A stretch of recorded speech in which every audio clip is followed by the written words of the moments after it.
A is likely safe for most people when taken by mouth or given as a shot into the muscle in amounts less than 10,000 units daily.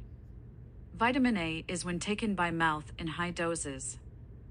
Some scientific research suggests that higher doses might increase the risk of osteoporosis and hip fracture, particularly in older people.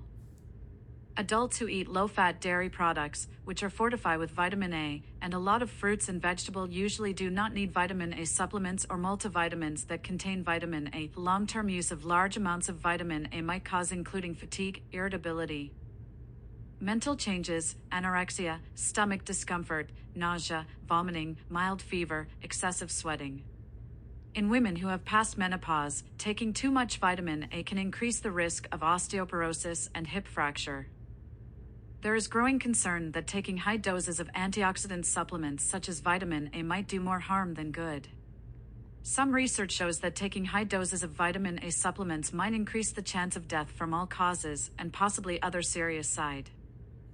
Vitamin D plays a role in regulating adrenaline, noradrenaline, and dopamine production in the brain through vitamin D receptors in the adrenal cortex, as well as protecting against the depletion of serotonin and dopamine. This is the possible link with vitamin D's role in depression. The research is new in this area, and only the associations have been shown so far. Vitamin D deficiency has been associated with an 8%, 14% increase in depression.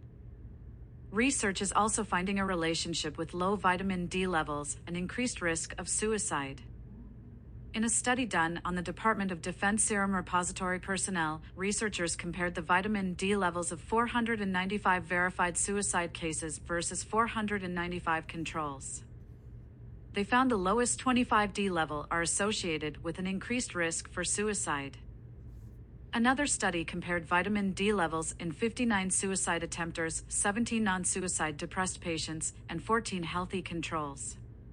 The suicide attempters had significantly lower vitamin D than depressed non-suicidal patients and healthy controls.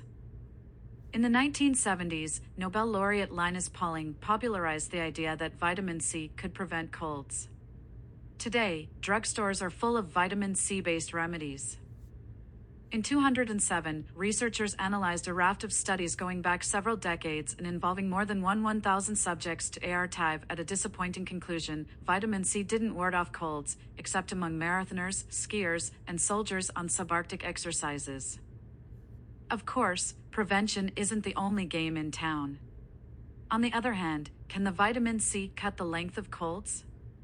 Yes and no. Taking vitamin C daily does seem to reduce the time you'll spend sniffling, but not enough to notice. Adults typically have cold symptoms for 12 days a year. A daily pill could cut that to IL days. Kids might go from 28 days of runny noses to 24 per year.